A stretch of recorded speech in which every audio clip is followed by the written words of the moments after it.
You're tuned in to the Dr. Kinney Show, and I'm your host, Dr. Erin Kinney, a naturopathic doctor and speaker dedicated to unraveling the mysteries of your body and guiding you back into balance. Let's get started.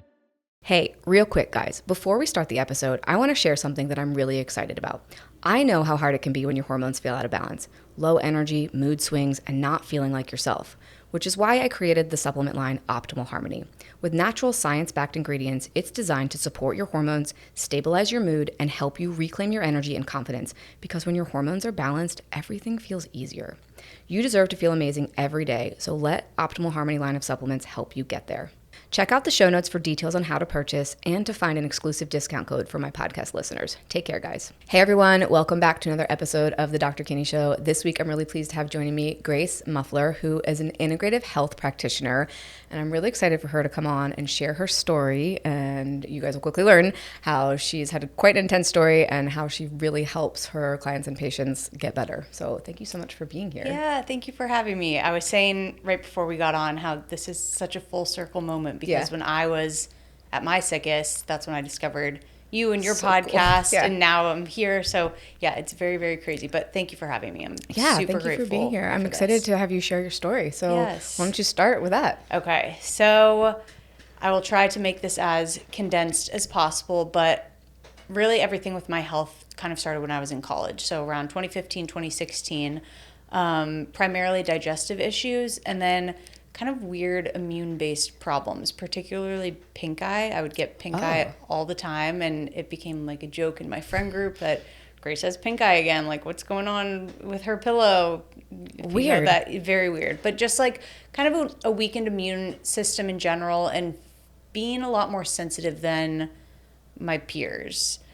So things like alcohol and going out drinking late nights, like I would be very affected by things like that. And I was still doing those things very regularly, very different lifestyle, very different lifestyle than I live now. But I was very sensitive to those things. And at this time, I kind of started to become super interested in more like Eastern healing modalities. Yeah. So I became very passionate about yoga and studying yoga, Ayurveda, traditional Chinese medicine, and kind of understanding how the body is connected as a whole.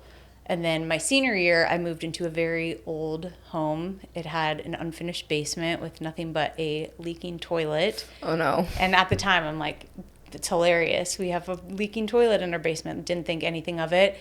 And that was the year when I started experiencing same symptoms as before, but a lot more exacerbated. So my digestive issues became a pretty debilitating part of my life. I had reflux so bad that I couldn't even drink water without burping, which now I'm thinking is likely H. pylori, and I do often see a connection with that with mold, but that's another topic. And then a lot of like sleep issues. Sometimes it would take me 5+ hours to fall asleep. And then most prominently that year is when my skin issues started. So very, very weird rashes / hives that would come up on my skin, and then the next day or a few hours later they would go away.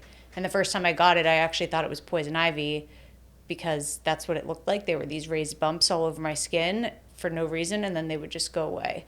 And of course, there were a lot of other random symptoms that I was experiencing, and so I was seeing all of these different doctors for these problems, and deep down I kind of knew everything was connected because I had been researching and educating myself in my free time, which is hilarious as a college student. But no doctors could ever kind of make that connection. And I started to become really passionate about using food as medicine and noticing a difference when I eliminated certain foods from my diet and also added certain things into my diet. And I always make this joke, but at the time, gluten-free was not a thing like it is today. Yeah. Like at the grocery store, Honey Nut Cheerios were the big gluten-free food. And so this kind of is when I got into cooking and creating healthy recipes that also taste really good, which is still a huge part of my life today. But that was kind of my college experience. And then post-grad, I moved into a home right outside of Washington, D.C., Arlington, Virginia, 2 of my best friends from college. And the day that we moved in, the neighbor came over and told us that his wife sent him because he was very concerned for us. And we were like, what do you mean? And he said that the previous tenant had moved out because it was a young mom and her daughter. they had to move out because of something called mold toxicity. Oh, wow. So you were told that? Yes. Whoa. And at the time, again, I had lived in that, and I'm sure all of the homes that I lived in college had mold problems, but at the time didn't know anything about mold toxicity. That was not something that today I'm sure you can agree it's talked about more. There's definitely still awareness that needs to be raised, but it's definitely talked about a lot more than it was back then. That was not something I'd ever heard in my life. And again, I'd been kind of like doing research. So did you move in there? So we had already moved in. Oh, you'd already moved in. So you're not going to move out, right? Yes. Well, and that was like a whole other piece where we had to figure out like landlord-tenant laws in Virginia, which are not favored for the tenants. Oh, no. So we ended up having to hire an inspector come out ourselves, and we had just graduated college. We hadn't started our jobs yet, so it's not like we had disposable income to just be spending. Hired an inspector. Long story short, lots of mold. Primarily in the basement, but also all throughout the house. And he basically told us that in order to take care of this problem, it's going to be a very expensive, very long process, and a professional is going to have to do it. We told that to our landlord, and he said, I will take care of it myself. Oh, no. Yeah, exactly. And so, I mean, we had to trust him. We weren't in any financial place to pay for another inspector or remediation company ourselves, so we kind of had to take his word for it. And as I continued to live there, the symptoms that I had you got sicker previously continued to get worse. But again, like I had been experiencing those symptoms for so many years, so I didn't necessarily make the connection that this is from my house. They just became a lot more frequent and regular, and I did start experiencing new symptoms. So in that home, it was mostly weight loss, a lot of weight loss, abnormalities with my menstrual cycle. I was diagnosed with generalized anxiety disorder.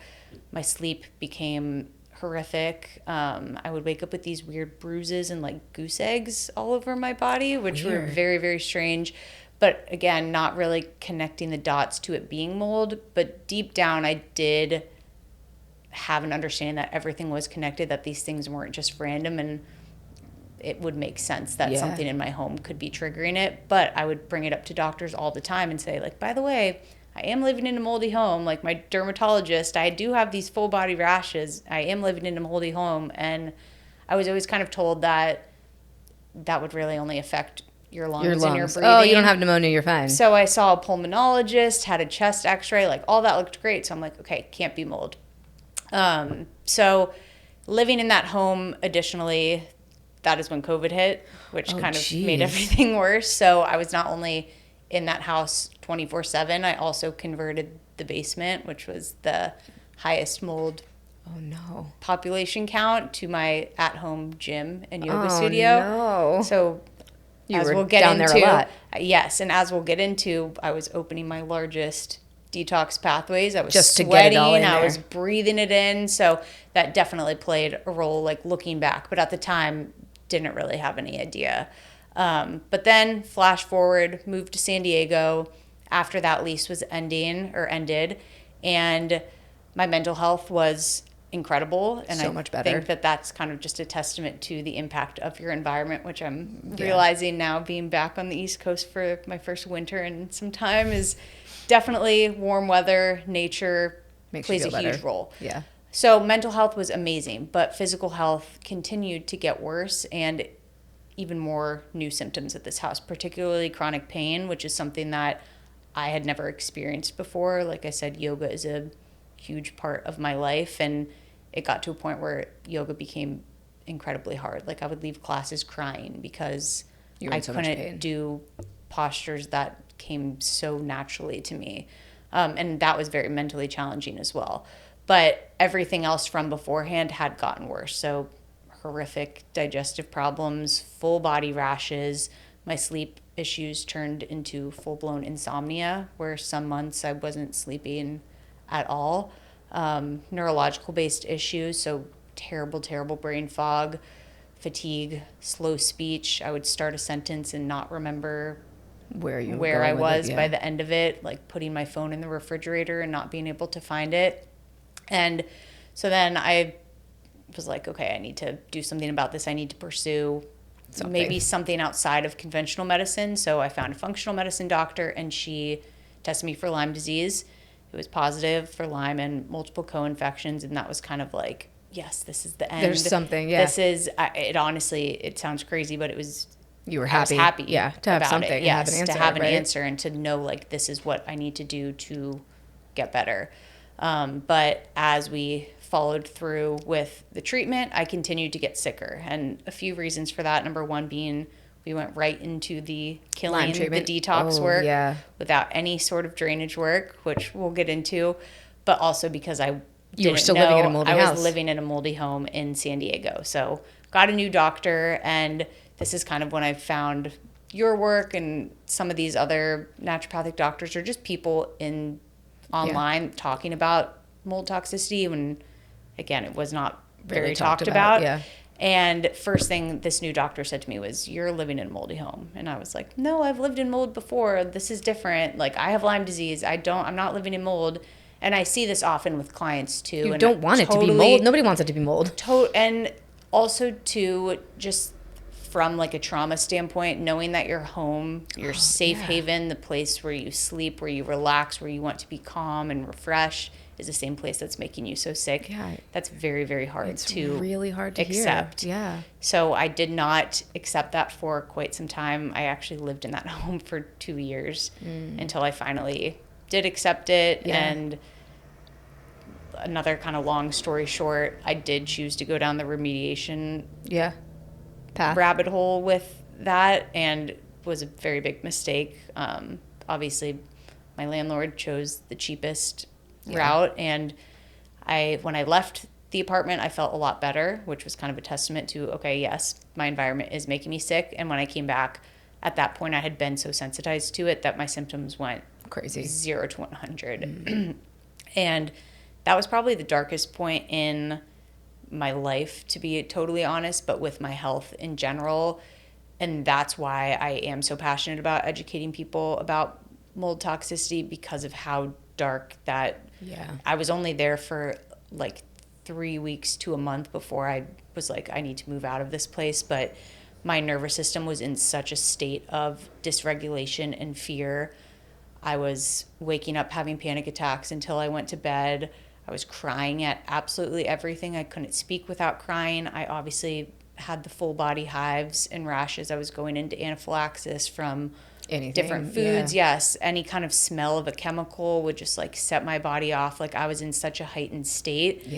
And going back to that, you don't want to accept that it's your home that's causing it. A normal person would probably be like, I'm out of here immediately, but I still, in a weird way, didn't want to accept it. And so I tried to stay for a bit, thought maybe it's something else, but eventually got out of that place.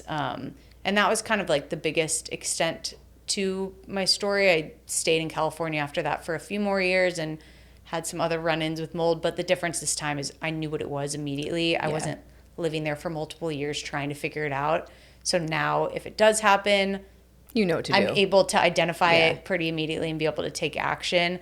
But that is what ultimately led me back to the East Coast in Annapolis a few months ago, because it's very challenging to find a place that is on the beach, that is not moldy and old, and also is affordable. So it kind of got to a point where I had to prioritize your health. Yes, my health over a place that is so beautiful and amazing, but it is a big problem in California. So yes, that led me to where I am doing here. What you're doing. Yeah. Well, thank you for sharing all of that. I mean, and I think it's really common, in the patients that I see, that we determine, hey, mold's probably, like, as you said, you don't want it to be your house, right? Because think about the stress of moving, and when you are already so dysregulated, the thought of making another, you can't make a decision. And the thought of making all those big, like, really, I mean, moving is one of life's major stressors, right? So the thought of having to do that, like, when you don't feel well it's almost easier to stay there. It is. And I think, and this has actually honestly happened to me in the other places that I lived in with mold problems, it's like, I have tried to stay there for much longer than I should, and I would have my family being like, you need to move, and I can't explain it unless you unless you're going through it. You can't justify it, but like, you do feel like you're stuck. So yes, it's definitely very physically taxing, of course, but also mentally and emotionally taxing as well.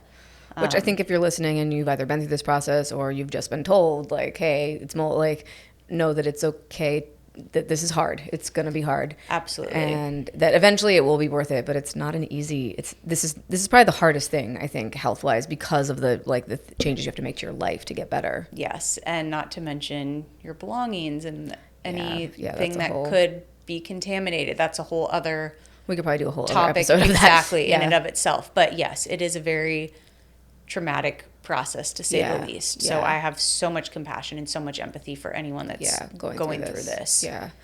Well, so let's talk about like the things that, I know you mentioned that you saw the one doctor and they went right into treating you for Lyme and how you got a lot sicker. Yes. So let's talk about the reasons why that happened, and then maybe talk about like what you did differently in order to get yourself better. Yes. So this goes back to the work that I do with clients, and why I am so passionate about talking about this is obviously my own experience, but also this is something that I'll do with every single client, no matter what. No matter if they are living in mold, they have Lyme disease, they have a parasite, or they're just trying to generally feel better. Yeah. Supporting your body's drainage pathways, or detox pathways, as some people might be familiar with, is so incredibly important. Yeah. And that is always step one before you get into any sort of detox work, especially if you're doing detox work. Especially if you're killing something like Lyme or trying to get rid of mycotoxins. Exactly. Because number one, if you go straight into killing without actually prepping your body, like think of drainage, sometimes I'll tell clients, I'm like, it's a pre-tox, because I will get a lot of pushback from clients like, I have Lyme. I need to kill it immediately. Like, let's get into it, which that's how I was when I was diagnosed with Lyme. I'm like, let's do this. And oftentimes people want to skip this step. And if it is skipped, you do really risk getting way worse off. Yeah. Well, you're just going to, let's say you're detoxing a toxin or mycotoxins, you're going to move them from one area of the body to the next if the routes aren't open. And yes, and it's like you're mobilizing all of these toxins, but they have nowhere to go. So that's going to come up in the form of... It's going to make you sicker. Yes, it's going to make you sicker physically, and also we'll see it all the time with panic attacks and anxiety. And it'll get into the central nervous system. Exactly. Yeah. So you do run that risk, but also from like a financial aspect, you're essentially wasting money. Yeah, if you start the treatment before that. Yes, like buying all of these different herbs and supplements and things when they probably won't even be effective down the line. Yeah. But number two, or I guess additionally, even if you're not doing any sort of detox protocol, it is so important because we're obviously exposed to so many toxins on a daily basis. And I never want that to be something that scares people or fearmonger, because I think that unfortunately there is a lot of that on social media these days. Yeah. If you don't do this will happen. Exactly. And so I hope whenever I talk about this stuff, I hope that it never comes out me trying to make people fearful, but also just educate you and know that there are so many things that you can do to support your body that are honestly very foundational, basic things that help with everything. That we can all do. Exactly. Yeah. And for some clients too, this is just the last point that I'll make with it, is the reason I also will always start with this is because for some clients too, that's all that they need. Yeah, like the body will do it themselves. The work that both of us do is based on the belief that the body is designed to heal itself by itself. Yeah. And sometimes it just needs a little bit of assistance. And I've had clients with Lyme disease, with Epstein-Barr, who just moved out of a moldy home, where they just needed a little bit of support with their lymphatic system or their kidneys or their colon. And from there, the body takes care of the rest itself. So it's kind of like going back to the money piece too. It's saving you money in the long run, because we might not even need to address the Lyme or the virus, because your body could do it on its own. And like for the most part, most people do have some sort of infection load going on in their body, and it might just be a matter of supporting your body foundationally so that it can allow maybe some additional toxins to be released and for some of those infections to be dormant. Yeah. So it's totally different for everyone, but that's why I always will start with drainage. Well, can you go through the various like drainage pathways that we need to open in the body? Yes. Just so we get really clear on like what those are. Well, first I just thought about this. I should probably explain what drainage is. Oh yeah, go for that first. Go for that. Probably important. Drainage is the body's process of moving fluids to excrete toxins. And the way that we think about drainage, and the way that makes it easy to kind of visualize and understand, is in the form of a funnel. So if you think of like an upside down triangle at the top of the funnel, and the funnel explains how toxins enter and exit our bodies. So at the top of the funnel is the cells. The cells accumulate toxins, primarily like when it comes to mold and mycotoxins are fat cells, but toxins enter the body on a cellular level. From there, they flow into the organs and tissues. So this is the kidneys, the skin, the lungs, and the glymphatic system. So not the lymphatic system, the glymphatic system, which is the brain. And then from there, the lymphatic system, then the liver and bile ducts, and then eventually the colon. So each of these different drainage pathways or detox pathways, they have their own mechanism of elimination, but they flow from the top down. So the cells go to the organs and tissues, then the lymphatic system, then the liver, then the colon, and then eventually we excrete through the bowels. But they each have their own little form of detoxification. So when we support drainage, we support from the bottom up, meaning that we start with the colon, which basically means that if you're not have to be pooping, you are not detoxing. And that is always step one. If a client is not pooping, like, you got to work on that first. Yes. Yeah. And I'll get comments sometimes like, going back to what I said before, I need to start killing, I need to start detoxing. And my response back is it a parasite that's causing the bloating and the digestive problems, or is it the fact that you're not having a bowel movement? Yeah. Yes, the bowels. So we always start with pooping, or with the colon. Oh my gosh. We always start with colon, which does mean pooping ideally 2 to 3 times a day. For some people, that's like crazy, mind-blowing. Yeah. For other people too, something that I will always note, which does seem to cause like crazy, mind-blowing thoughts from clients, is that you can go to the bathroom multiple times a day and still be very constipated. Yeah. So making sure they're good, like yes, a good complete bowel making sure movement. that you feel like you're fully eliminating when you go to the bathroom is so important. So if you are having issues with the colon, like, don't even worry about anything else. That is what your primary focus should be. And just some ways that we support the colon. Number one is fiber. So I'm sure your listeners are familiar with binders and things like activated charcoal or fulvic acid. That's what fiber does in our bodies. So things like flax seeds, chia seeds, psyllium husk, those are some of my favorites that can help to, quote, mop up toxins in our bodies that we can then eliminate through the bowels. So fiber is number one. Number two is something called pre-binders. I did not coin that term. Dr. Jill Krista did, but I love using that as a way to, it just helps clients remember. But pre-binders are what helps to move the bowels, to move something called bile. And pre-binders are just bitter food. So things like, I'm sure people are familiar with digestive bitters, same kind of principle.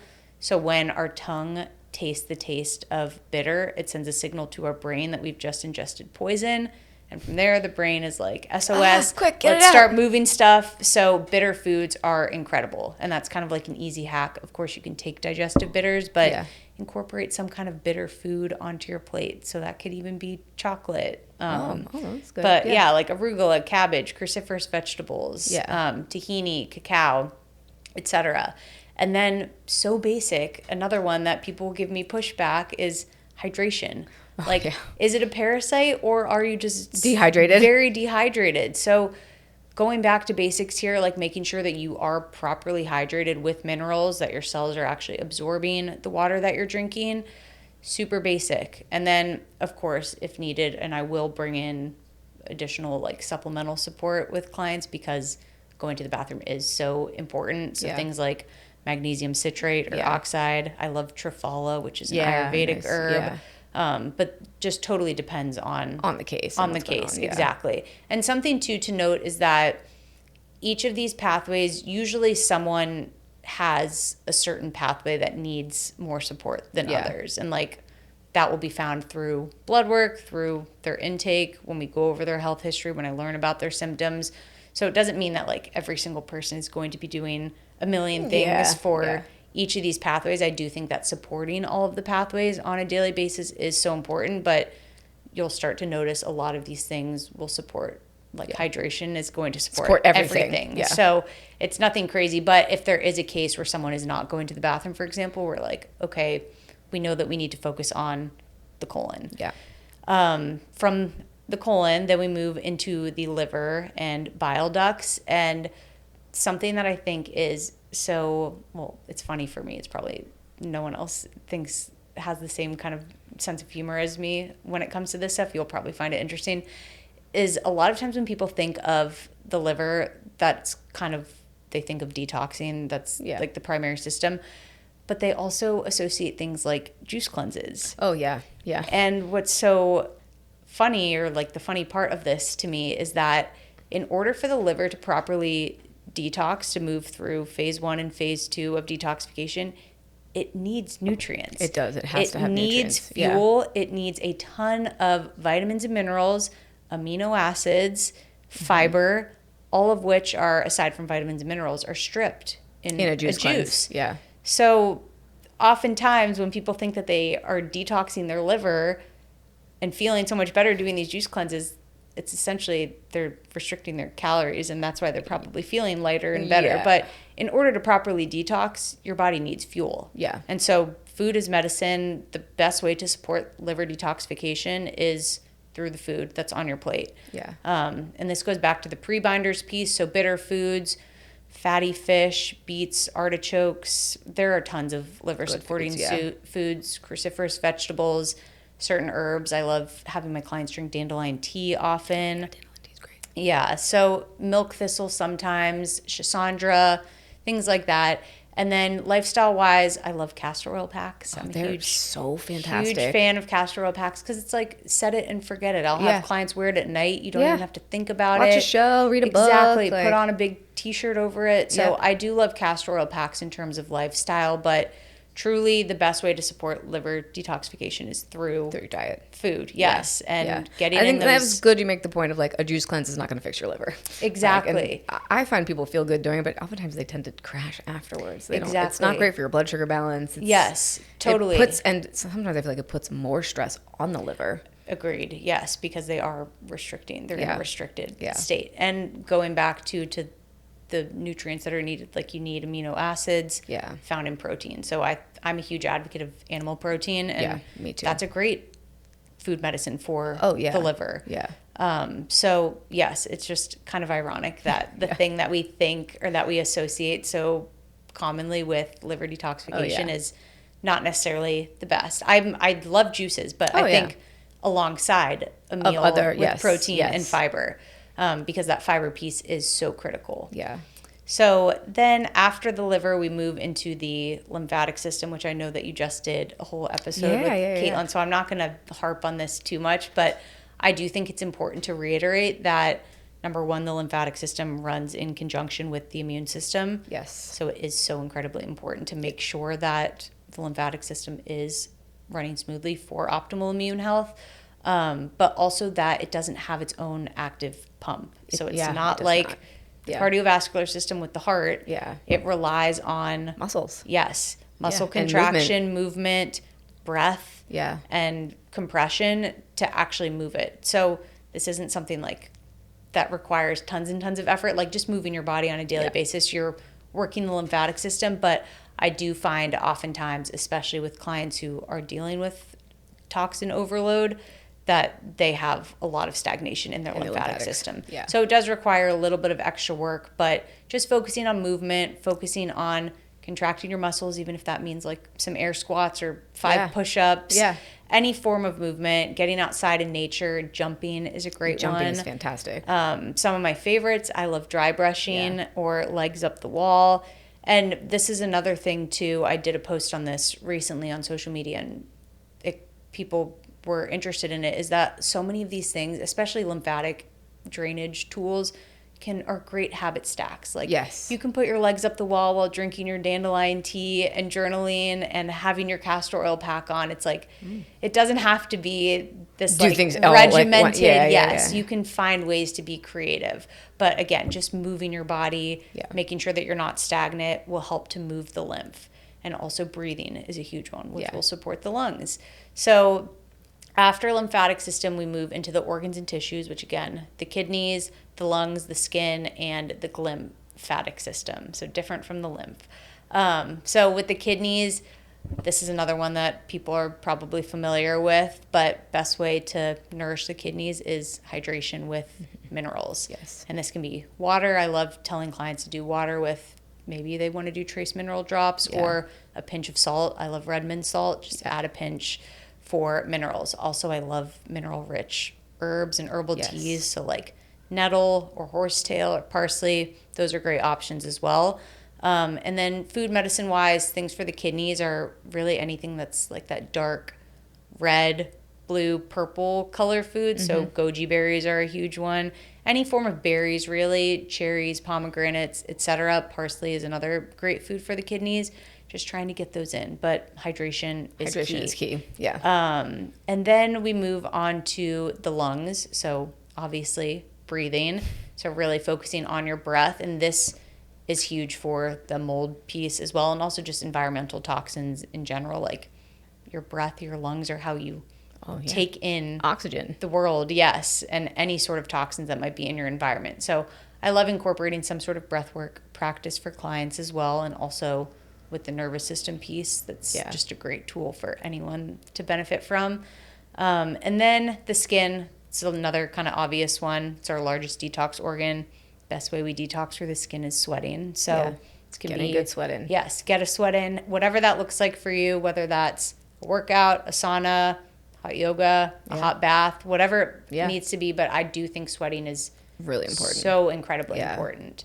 And then the lymphatic system. So like I said, this is basically the lymphatic system of your brain. It's when your brain cleans up waste, detoxes, and when the lymphatic system is active is when we're sleeping. Yeah. And so sleep is so incredibly important. I cannot emphasize that enough, especially after dealing with 2 years of insomnia. You really don't understand the importance, what it feels like, the role that sleep plays, and just how much, I mean, I'm sure everyone can relate to this, getting a poor night's sleep, how much of a snowball effect that has. Everything. Yeah. So again, why are we even thinking about detoxing from mold or Lyme or parasites if you're not sleeping? Yeah. Like sleep is when your body restores and heals, and we need to make sure that that is in check. And for so many people, it's something that they struggle with. Yeah. So definitely super important. And then the last piece are the cells, which is arguably the most important, the most foundational aspect of our health. And it often is a matter of going back to basics when it comes to healing the body on a cellular level. I know that might sound like something crazy and out there, but we talk about that on this show all the time. Exactly. Like going back to basics. I mean, if you listen to, obviously you talked about some more specific things, but the major points you just made for each point of drainage, sleep, drinking water, pooping, like it's all like very basic things, and feeding your body with good foods. Yes. And that's why I think so many clients will give me, and not even just clients, but I felt this way myself, is like giving my doctor practitioner pushback, is because I'm like, I have Lyme disease. Why am I? Yeah. Why are you telling me to sleep? Me to go on a walk and drink water? Like it sounds so. But if basic. You're not doing those basic things, as you mentioned, the body's not going to detox properly, or you're not going to have the drainage pathway. And those are what we need to do. Exactly. So it's actually really not that complicated, right? No. I'm not saying it's easy. No. Because sometimes it is hard to get all these things in and to get that into your daily routine, but it's not complicated. No. It's simple. It's very, very simple. And when it comes to cellular health too, I think I think now it's becoming a lot more talked about, at least in my world, in my algorithm on social media. Mitochondrial health, Yes. And that is what happens when toxins enter our body. They wreak havoc on the mitochondria. Oh, yeah. They create mitochondrial dysfunction, which is dysfunction of our energy, aka adrenal fatigue. And I know that that's something that you talk about.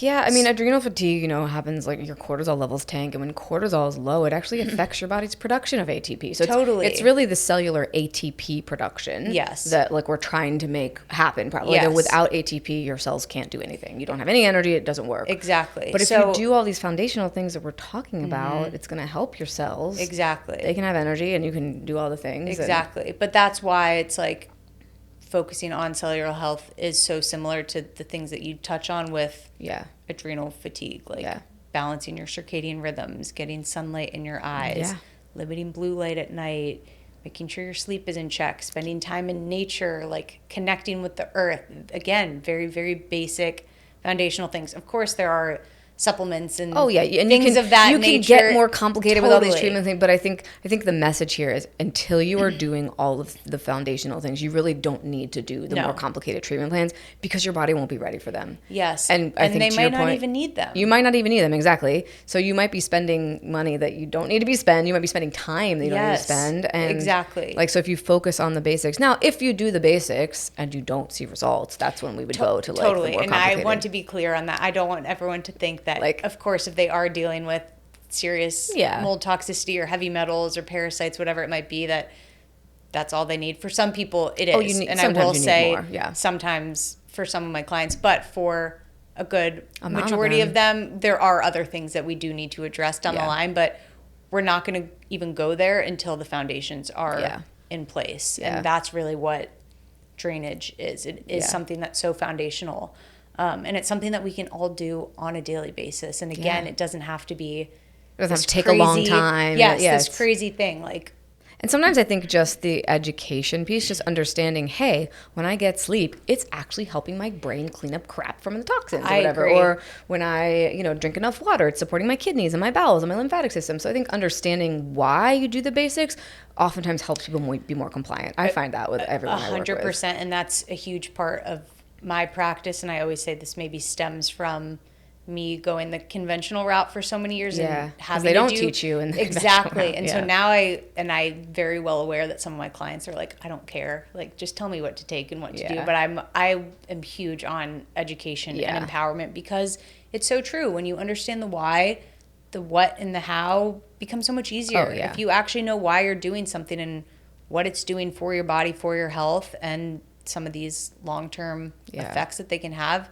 it does make it become so much easier to stick to. Of course, it takes some time. Like if you're not doing any of these things, I wouldn't recommend going all in. But if there are certain habits and patterns that you can slowly adopt with time, they will become second nature. And I do see that. I know that you see it too. With at first, when you tell a patient to do something, make some change. They're like, oh, this is so overwhelming. And then like a week, I was telling this to a client the other day. I had one client who this was all very, very new to her and so overwhelming, thought that it would never happen. And then like a week later, she's telling me like, I'm eating my 50 grams of protein for breakfast and then doing my lymphatic drainage, dry brushing, massage, like all of this stuff that I'm like, a week ago you were so overwhelmed and thought that you could never do it. And now it's just like, it's part of your life. So it definitely takes time. I don't want people to feel overwhelmed bringing in these practices or just any health practice in general, especially with the new year. I think that can be, it could be hard a common thing where people set a lot of these goals and they're hard to stick to. But again, a lot of this is just so foundational, basic things that you can slowly start to build on with time. Yeah.